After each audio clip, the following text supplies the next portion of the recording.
Hey, what's up, you guys? My name is Wolf, and welcome back to another episode of LEGO Arts. So, in the last episode, we did a showcase on some clone troopers with Commander Bly, Thorn, and Gree.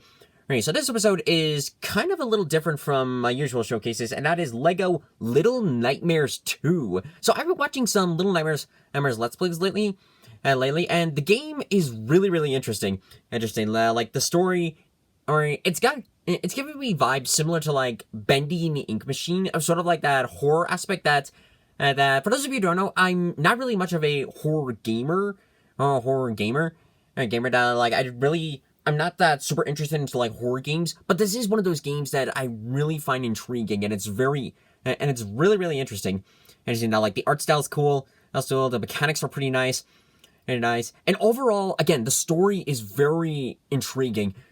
So much so that I wanted to do a showcase about these guys. So since it's Little Nightmares 2, we have Mono and we have Sixx, the two main protagonists and antagonists of the game. And as you can tell, these guys are very different from minifigures that I've made in the past, and I'll explain that in just a bit.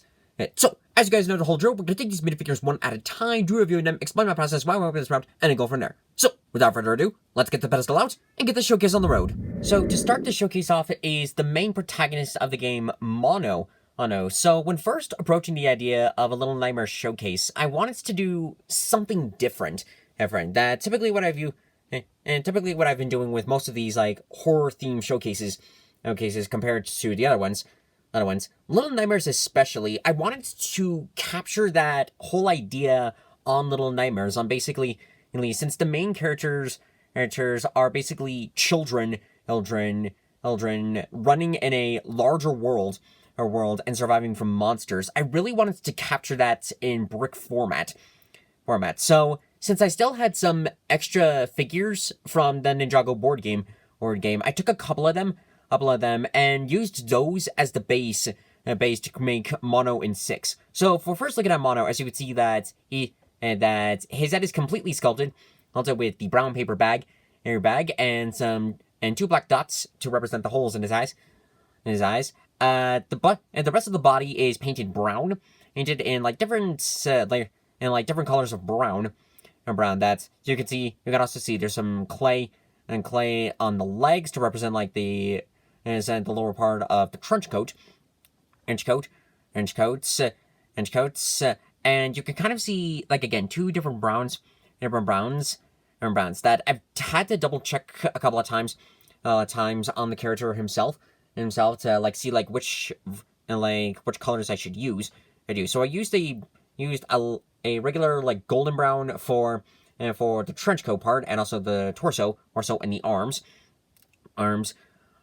mixed it with regular brown together to make a different color and coloration of it for the pants. I should have done the same thing for the shirt, but I didn't realize that until after the paint had dried and everything.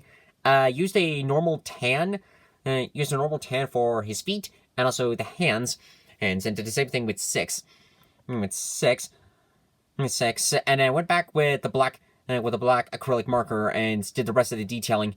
As you can see, continues all around the back. There probably could have been more detailing on the back, but I couldn't find any good angles on what it looked like. So I left that pretty much blank, and focused more on the rest of the body. Now, another quick detail about this character, as you can see, the little arms on the side of him.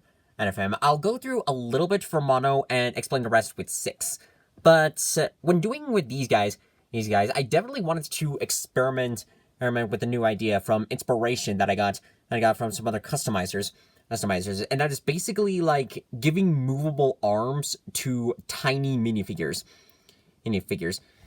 So basically what I did for the first step was I purchased about 4 of these baby minifigures, as you can see, because they got like the little arms and stuff. And I've also purchased a pack about 2mm by 1mm micro magnets for both characters, and took about like 8, 4 for each of them, for about 2 to drill inside this figure, and then 2 to put it into the arms. I'll go into more depth about that for Sixx, but overall that's pretty much it for Mono.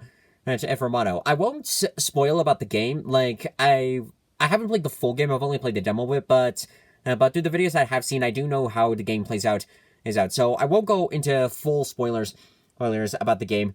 But this definitely was an interesting build to approach on, and I really like how, in the end, how it really came out. So that the arms could have been done a little bit better. But apart from that, I really like this, and this was a cool experiment to try. Now, last up on our list, and pretty much the symbol for Little Nightmares in general, is Sixx. Now, this one was a bit harder to do than Mono for obvious reasons, specifically the head. So for when doing Sixx, first I sculpted out like her hair that we vaguely see underneath her hood. I then did a couple of layers of Procreate clay on the rest of the head to sculpt out the hood itself and attempt to form that triangular shape. You can kind of see just by looking at the lines, you can see that the left side is a little bit off, but it does match up a bit with sort of like the design of her character model design in the game. Insert this better. Okay, there we go. And then the rest of the figure was pretty easy to do. I did a base paint on yellow. This kind of looks like a bluish greenish on the camera, but it's yellow. So I did like base paint all around the figure. I took a marker to draw the detailing on the front, where like the buttons, and also on like the sides around the legs to show where exactly the raincoat would meet at the end, and a little detailing on the hood, and then also just a quick line on her mouth. Now with the rest of the figure, was pretty easy to do, just like painting in the black for her hair, and also same tan for her arms and legs, and also her face. Now, to part two with the movable arms, that, as I showed before with these baby minifigures, I bought about 4 of them, and it was a good thing that I did, because one of them really got messed up, so I had to fix it up, and basically what I did was, I first took the buzzsaw attachment on my Dremel tool, and basically just sawed the arms off on about 3 of these figures. Some of them I managed to get a very thin line, so much so to the point that if I had moved any closer, I would have sawed the arm itself off. And I didn't want that. I wanted to leave enough room to do some cutting and sanding on all the figures. And with the sanding process that was a bit tedious to do to get correct, because one of the difficulties was to make sure that I didn't sand too much of it off, and it would be enough that it would still match up for the figure in general. And then came the second big challenge, the micromagnets. So one of the difficulties with it was it was getting them on in the first place. What I first did was use the Dremel. Took back my Dremel tool. There we go. Sorry, I can't speak. The Dremel tool with the drill component, and basically drilled in holes on the minifigure. So you can see here, you can see that the hole drilled in for Sixx. Unfortunately, though, I did switch it up a bit, and I did a tactic that I should have done at the beginning. And why I didn't do it until after I drilled the first hole in, I don't know. But you can see there's some Procreate inside the minifigure. So a suggestion to do something like this is to fill the torso. With molding clay or some kind of putty substance to basically give it a layer of reinforcement, and to also give you sort of a marker to inform and to show you how much to drill in. I didn't do it until after I had drilled in the first hole, and decided that I should fix it up a bit and make sure that this actually works. All right, so that will be something I will do in the future if I do something like this again. And then the second challenge came to drilling the arms of the micromagnets, and I'll show this one because it's a prime example. So when doing the arms themselves, these are much harder to do than with the actual figure. That one of the tasks of doing it is that you want to drill a hole big enough to put the magnet in, but also not too deep to the point where you're drilling out on the other side of the arm. the arms. So this is pretty much a precise process that will require a few tries to do. And I think if you do wind up drilling a hole into the other side of the arm, depending on how big it is, you might be able to easily patch it up with some molding clay.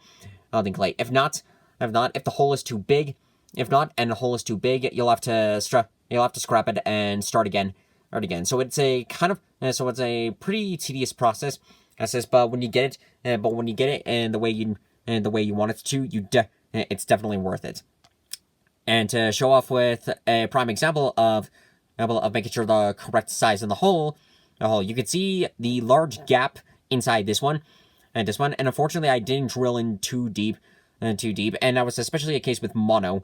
That like you definitely want to make sure that the magnet matches basically that almost as if the magnet was already inside the figure. And figure is an easy way to put it. If it's about the same size, it'll be easy. If not, it will require a couple of tries. But eventually it will get in the correct position. So aside from the flaws with the arms on both Sixx and Mono, it's still the magnets still keep on tight, and I can reposition the arms to sort of like give her articulation and movements and stuff, and aside from the flaws, this turned out really cool, and this was a really cool experiment to pull off. And with that said, that is going to do it for this episode of LEGO Arts. I hope you guys enjoyed this video. This was definitely a fun little showcase to try.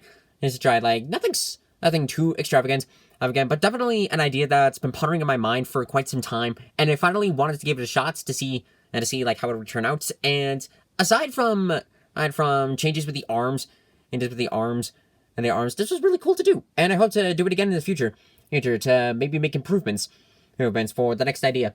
If I ever try something like this again. And if you're wondering with Little Nightmares in general, why didn't I do some other characters like the main villains in both of the games? I mainly wanted to just do Mono and Sixx, because this was an idea that's been pondering in my mind for quite some time, and I finally wanted to get around to doing it to see how it would turn out. And as apart from the arms, this was still fun to do, and I really liked it.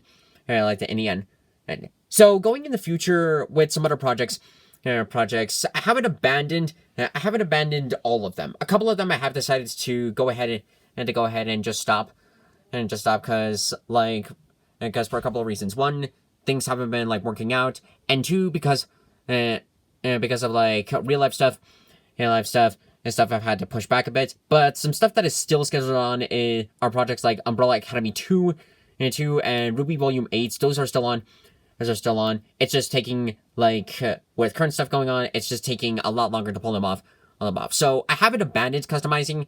It's just turning out much slower than usual. But anyways, those stuff are still on the go. I am having to rethink a little bit on how I'm doing Umbrella Academy 2.